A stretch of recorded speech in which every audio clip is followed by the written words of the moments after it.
Good morning and welcome to our August Tullie Textiles session. Tullie Textiles is a monthly session from Tullie and we run online at the moment. So in the morning I'll release a video showing you a different technique or practice, and in the afternoon we have a more interactive Zoom session. So if you're new to Tullie Textiles and fancy joining the Zoom session and you're watching this video as it goes out, you'd be very welcome to join us. The details are on my Facebook page, which is Delicate Stitches, and I'm Helen Walsh.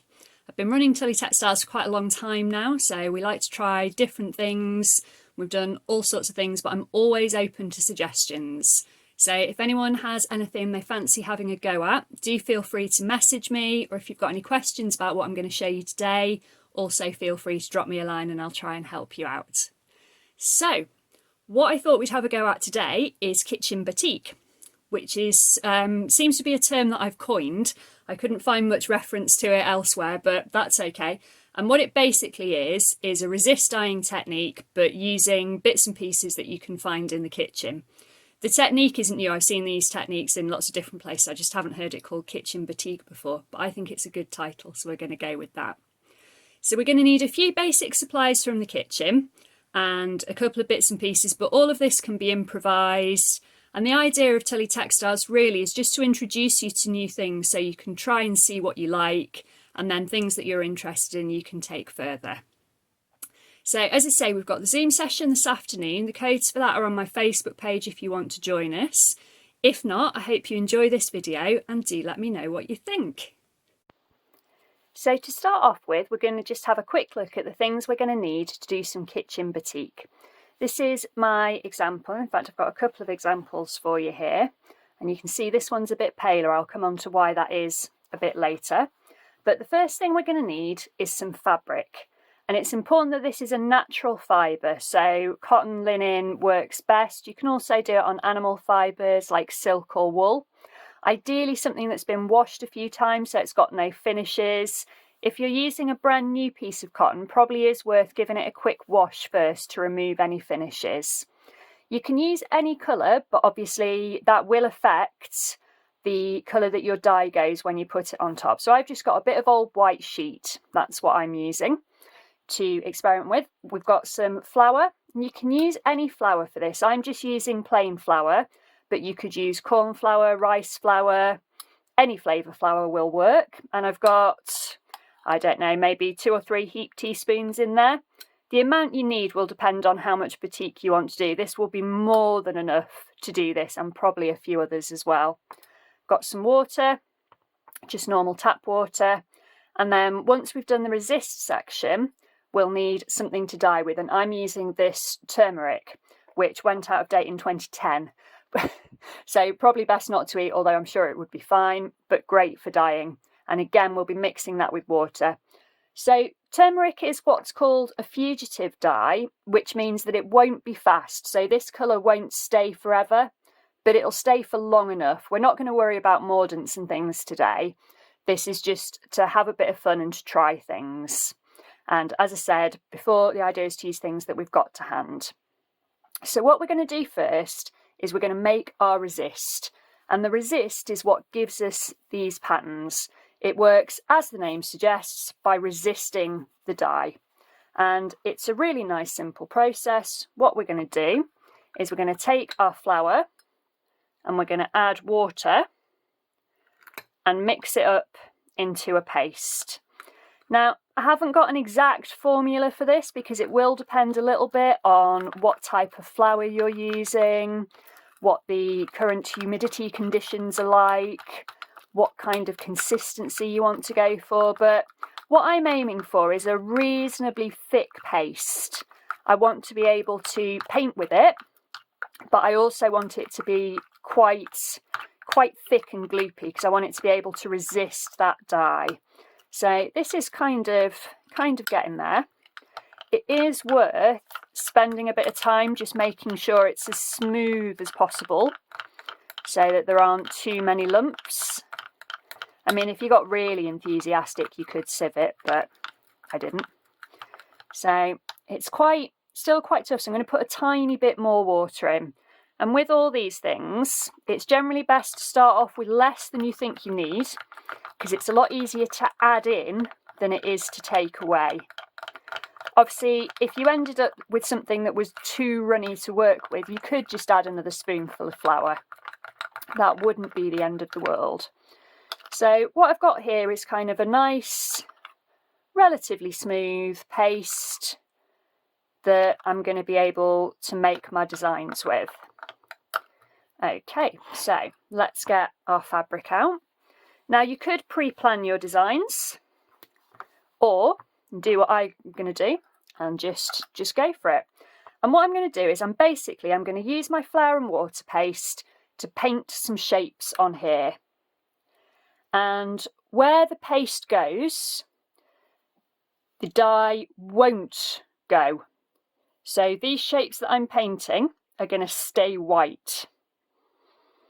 And what we're aiming for is quite a thick line of paste, because we want to stop that dye getting in. We want to make sure that this flour and water glue kind of substance is soaking through the fibres of the cotton to stop the dye getting in underneath. So to a certain extent, the thicker you put it on, the whiter the result will be at the end. And obviously you can play around with that, so you might have areas that just have a very thin layer so that you don't get completely white. You get kind of a paler colour. And this is definitely one of those techniques that works better with bigger, bolder shapes. If you're wanting to do things with more detail, you'd be better off doing proper batik, which is done with wax. So it works in the same way. The wax is painted onto cloth, and then when the cloth is dyed, the dye can't get in where the wax is. So once the dye has set in the cloth, then you boil the wax off and you're left with patterns. So this is the same principle, but we don't have to mess around with hot wax. And as I say, kind of simple, bold shapes work best because they're easiest to paint, and also they'll show up better. What you'll find is if you try and get a lot of detail in, it will just be lost. This, as you can see, is quite gloopy, so it's not ideal for doing fine detail. You could make a more watery paste, but then you risk not getting it thick enough to resist the dye. But it's a thing to experiment with. You can see it hasn't taken me much time to make this. It certainly hasn't cost me much money. It was just things that I had in the cupboard. So if it's something that you enjoy doing, it is worth just having a play. There we go. So I've got some nice dots and spots on here, and hopefully when we dye this kind of pattern that you can just about see in the flower will come out as white against a nice bright yellow background like I've got here. So what I need to do now is I just need to leave this to dry, because I want that paste to set so that it is forming a resist. So I'm going to go and have a cup of tea while this dries off. But due to the wonders of technology, in a few seconds, I'll be back with the next step. So I've been away, I've had my cup of tea, I've come back, and my batik is nice and dry, my flour and water paste resist. So what you can hopefully see is that it's kind of, as it's dried, it's pulled the fabric slightly. And if I turn it over, you can see the pattern on the back.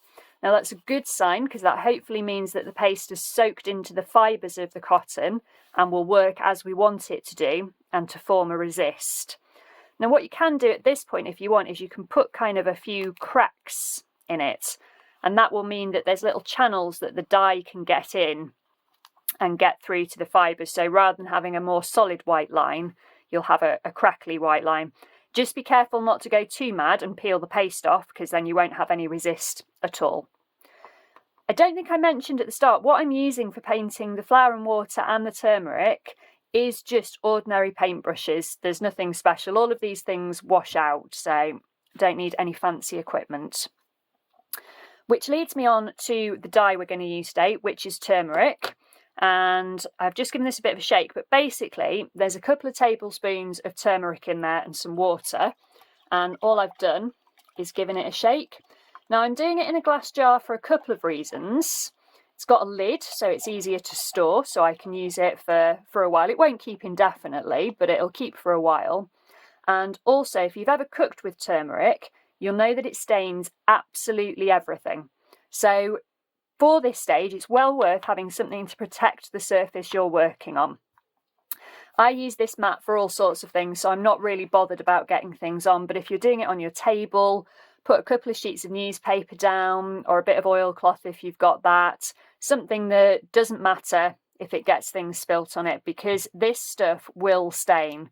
I said at the start that it's a fugitive dye, that it won't last forever, but it will last for a long time. So let's give that a good shake up. And I didn't use anything special in there. It is literally just turmeric and water. And you can see it's this lovely kind of sunshiny colour.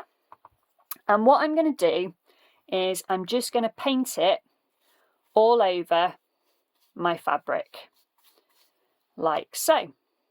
Now you could dip your fabric in the dye if you did this in a pot that you don't mind being stained with turmeric, but I quite like just painting it on, and I'm painting it on pretty thickly because I want a nice bright yellow colour.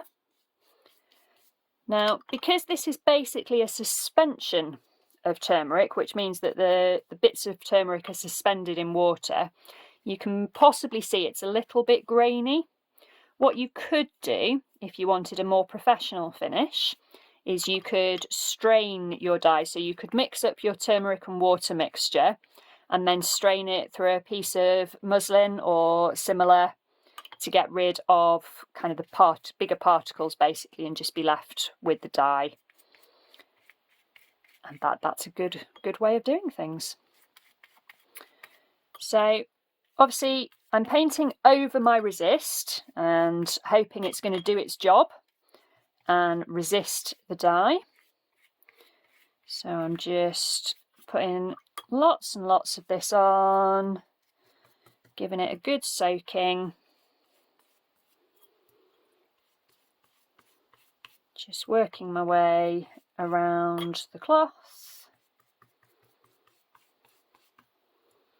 There we go. And you can go right up to the edges or not. It doesn't matter. It's entirely up to you.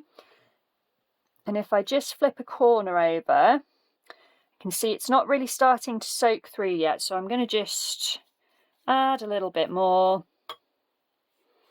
so that will soak through, but hopefully not where the resist is. There is also a danger with this that you end up looking like you smoke several packs of cigarettes a day with the yellow on your fingers, but it does wash out. Won't do you any lasting damage, I don't think. There we go. So that's got quite a lot of dye on. I'm just going to let it sit. It's starting to soak through now, so that's good. I'm going to let it sit and soak through, and once it's dried, then I'll be able to take it off. So we're going to let it do its thing for a bit before we move on to the next stage. While it's drying, I'm just going to show you these couple of samples. So this is it with the resist taken off, which we'll come to in the next section. And this one I did in a slightly different way. So this one, once the turmeric had dried, I tried washing off the flour and water paste with water, which kind of did work, but I was left with lots of bobbly bits, which really I need to go back and pick over. And you'll also notice that the colour's quite a lot fainter. So what I would recommend doing to get a nice bright colour is to leave this to dry, let it really soak into the cloth. And that might take a while, but you can speed it up with a hairdryer, and I think you just get a better result that way. So I'm off for another cup of tea, and I'll be back when this is dried. So I'm back with my piece of work again, and it's had a chance to dry out. So what you'll probably notice is that you can't really see much of the pattern at the moment, in terms of the white and yellow, but what you can probably see is kind of where the resist is. What we need to do now is basically remove it. What you can probably also see is that there's quite a lot of turmeric sitting on the surface. Do you remember I said that because I'd just made a suspension basically, that would happen? This will brush off, or what I'm going to do when I've picked out the resist is give it a quick rinse, and that will get rid of that, so that we'll end up with something a bit more like that, something a bit smoother. But it is a gorgeous sunshiny yellow, so it's a good colour. So what we need to do now is to remove all the flour and water. So I find the easiest thing to do is to kind of just crease it a bit and pick it off. And it just takes a while, to be honest. It's one of those things. Some bits will come off in nice chunks, and that's always quite satisfying. Other bits will take a bit of time. So if we have a look at kind of some of these blobs, they tend to come off in bits and pieces. But just take your time, work around your design, pick all the bits off. Just be aware that this will stain your fingers. So if you need your fingers not to be yellow, you might want to wear gloves or use something to do the scraping for this bit. It will wash out, it won't stay on your hands for long, but it will stain them a vaguely alarming shade of yellow. So I'm just going to work my way around the design, and then once I've got all the flour and water off, I'm going to give it a rinse in hot water and then cold water, and that will just help fix the colour a little bit. It won't make it completely fixed, as we discussed earlier, but it will just help it a little bit. And then again, I'll let it dry, and it'll be ready for me to use for whatever I decide to use it for. But what you can hopefully see from the bits that I've done just while I've been talking through is that I have got some really nice lines. The resist has worked really well. I can really see my pattern starting to come through. So I'm going to just keep working through and show you the results when I'm done. But if you decide to have a go at this, I'd really love to see how you get on. So drop some pictures in the comments or message me. If you've got any questions, then again, ask them in the comments, send me a message. And if you've got any suggestions for future sessions, also feel free to add those. But have fun, enjoy it, and I look forward to seeing how you get on. I'll see you next month.